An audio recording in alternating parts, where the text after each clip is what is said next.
And we are back with the third segment of the GSMC Basketball Podcast, where, as I mentioned earlier, I'm going to give a quick recap of the games that happened from last night. If you tuned into my previous podcast earlier and my previous live stream earlier, you know that I went and I picked certain teams that I thought were going to win in last night's matchups.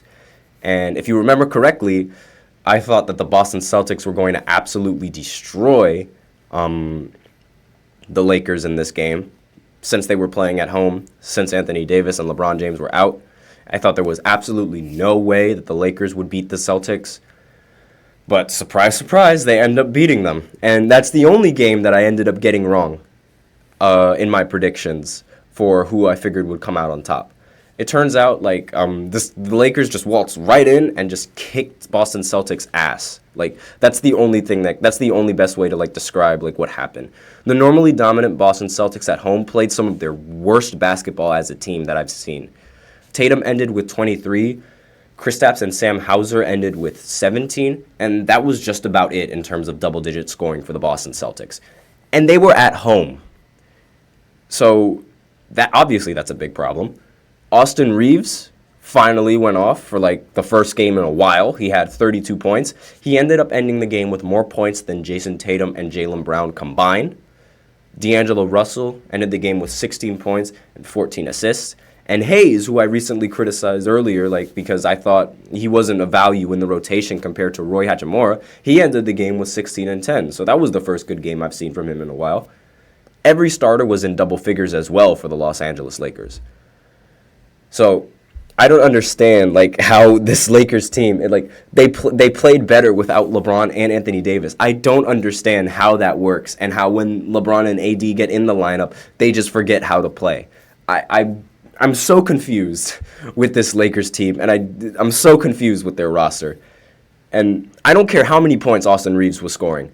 Losing to the Lakers without LeBron and Anthony Davis is absolutely inexcusable from the Boston Celtics. Because even with the great performances from these players and the great performances from the Lakers starting lineup, if their stars and their the star players that have been so formidable in the regular season, if they had just showed up in this game, they still would have won, surprisingly, because Jaylen Brown had a really bad game. If he had a great game where if he had a good game where he was producing like he normally did, scoring 20 points, they would have ended up winning this game. Now, this is obviously very, very concerning for the Boston Celtics, because how can you play this bad at home when the Lakers don't have their best players? They might have just been taking it easy on the Los Angeles Lakers because, they didn't have their best players and they thought, oh, this is an easy win. We're at home. We got this. But you can't go into games with that mentality because the rest of the league knows how dominant you are at home. So the rest of the league is going to try to bring their A game to you every single night that you're on the floor, that you're at your home court. So with that in mind, you shouldn't go into the game with that mindset, if they went in with that mindset, because it definitely seemed like they did, given with how they played. Now, for the Lakers, on the other hand, this is just confusing, because how do they decide to show up without LeBron and Anthony Davis? That might be a problem. People took to Twitter saying that LeBron and Anthony Davis were the problem of the team, but no, they aren't the problem. This was just everyone just had a great game, and it just so happens that LeBron and Anthony Davis were out. It goes back to what LeBron said before, where he said, quote, "We could on any given night beat any team or get our ass kicked," end quote. And this obviously has held up. So it makes absolutely no sense to me how the Lakers are capable of performing without their star players.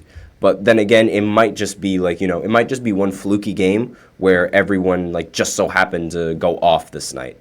Beating Boston at home, however, is a very big deal. And doing so without LeBron and Anthony Davis is even bigger. So a lot of people on Twitter went up to question, does LeBron make this Lakers team worse? No, he doesn't. It just so happens that these guys had a great night. And so far, the Lakers squad, minus Bron and Anthony Davis, have shown me that most of them are either inconsistent or just flat out incompetent. I don't think this win will change the trajectory of this team whatsoever and where this team is going, assuming that no trades and no coaching decisions or no coaching changes have been made. And Boston should definitely stay on their toes, as several teams are going to start seeing that they are definitely beatable at home, and several other teams are going to try and start bringing their A game at home. Boston Celtics needs to, this is a very bad loss for Boston, and this is something that they should be concerned about, because now it's up for grabs on who could win in the Boston Celtics home court. As for the rest of my picks, they ended up being right. I already talked about the results of the Sixers game and the Utah Jazz game. I didn't really talk much about that game, so I will, because I did talk about, the more on the Sixers and, their trajectory and where they go. But I did mention how the Sixers ended up playing with more heart in this game than the Utah Jazz, and then they would normally do with Joel Embiid. And that definitely played a major factor into why they were able to win the game in the end, playing with much more heart, playing with much more hustle, all that kind of stuff. So with that in mind, let's go on to a different game that happened this night, which is the Knicks beating the Pacers and winning their 9th straight game. I'm very impressed with what the Knicks have been able to do so far. They didn't start out that way for the rest of this game. Tyrese was on minutes restriction and didn't play the fourth quarter, which might have hurt the team in the end. Maybe if he played the entire game, the game would have gone differently. But I told you, the Knicks don't necessarily need Julius Randle in order to be a successful team. And apparently they didn't need OG Anunoby either. I said in the previous podcast that I expected OG to guard Tyrese, but I didn't expect OG to not play and Tyrese to still be on minutes restrictions. So those essentially canceled out, and we ended up having a really great matchup in Madison Square Garden. Honestly, makes me respect the Knicks and their team and what they've been able to do a lot more, and how they've been able to win these games a lot more.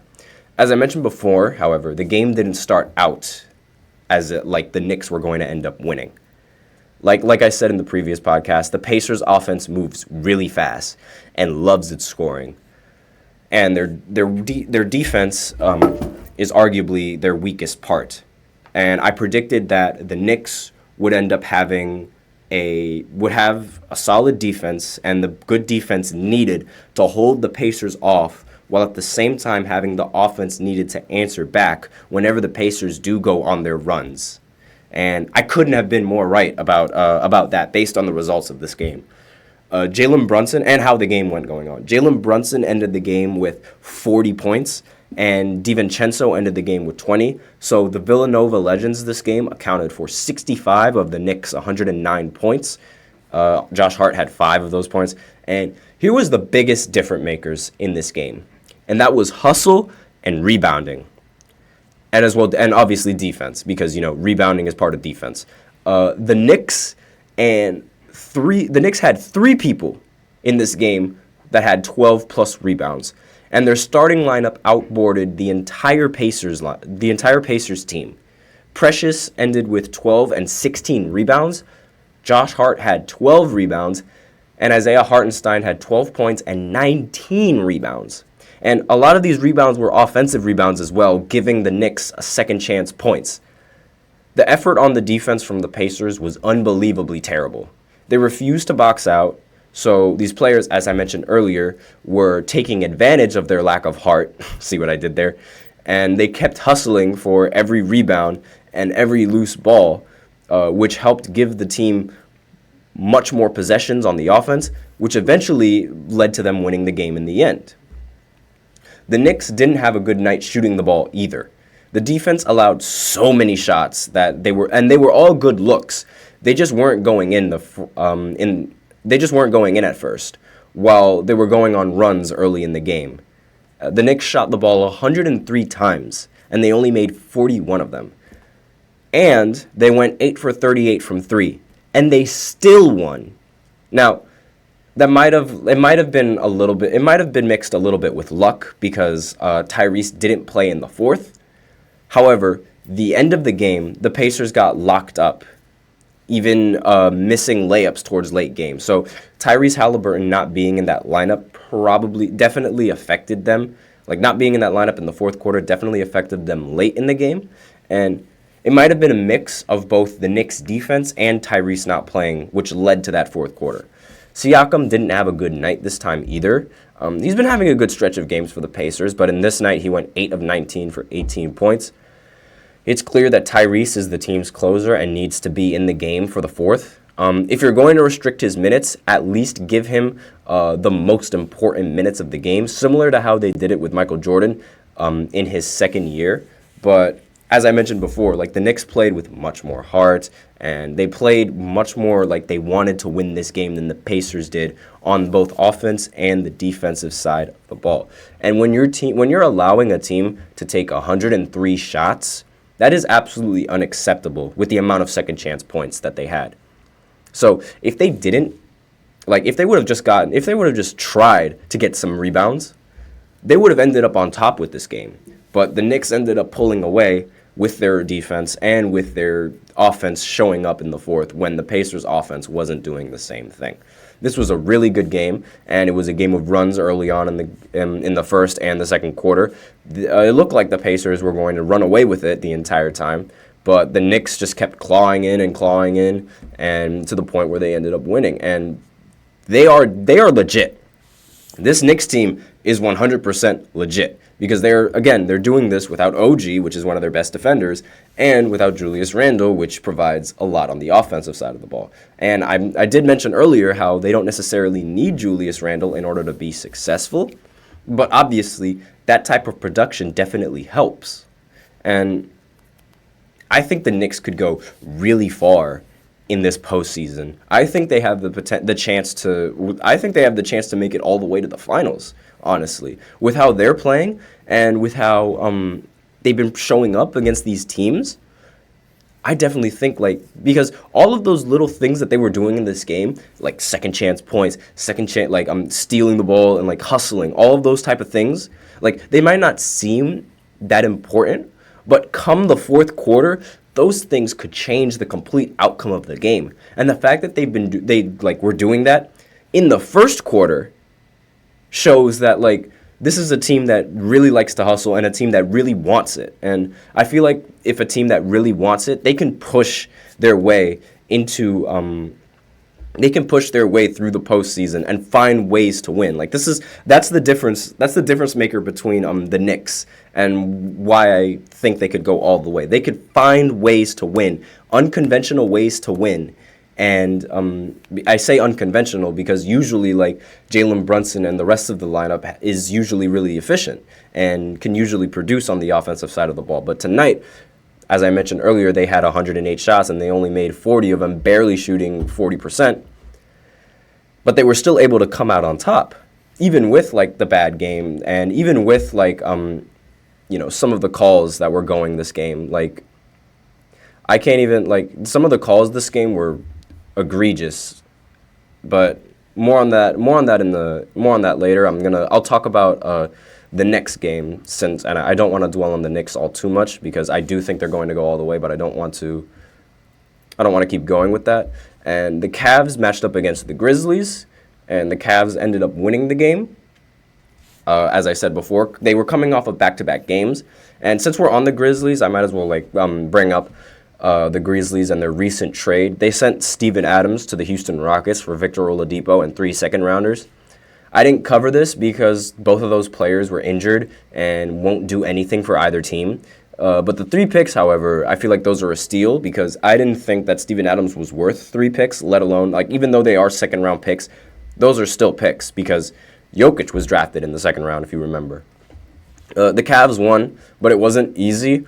It wasn't as easy as I thought it would be for them. Granted, they came off of a back-to-back, so it's even more impressive that they were able to win. Donovan ended with 25-7. Max Strus ended with 11-10. And Jarrett Allen ended with 14-9. Garland only had 9 points this game. I think the back-to-back had something to do with his offensive production, seeing as, he just came off of injury, and coming off of injury and expecting to play back-to-back games isn't easy. And Jaren Jackson ended the game with 25. Aldama ended the game with 18, and Vince Williams Jr. also ended the game with 18. Aldama ended the game with 18, pardon me. I don't really feel like I need to touch up on this game all too much. The results went as I expected. The Grizzlies aren't necessarily going anywhere without Ja, and the Cavs are looking to compete. The fact that they don't need Garland to continue to win should speak for itself. In the previous games, when they didn't have Garland due to injury, they were able to win games against very important teams like the Bucks. So I feel like that those wins and like the way they were able to play in those wins, that speaks for itself in the postseason. And they're one of the great teams in the East right now, and they could definitely make noise going into the postseason, assuming like they've learned from the mistakes and the lights aren't too bright for Jarrett Allen this year.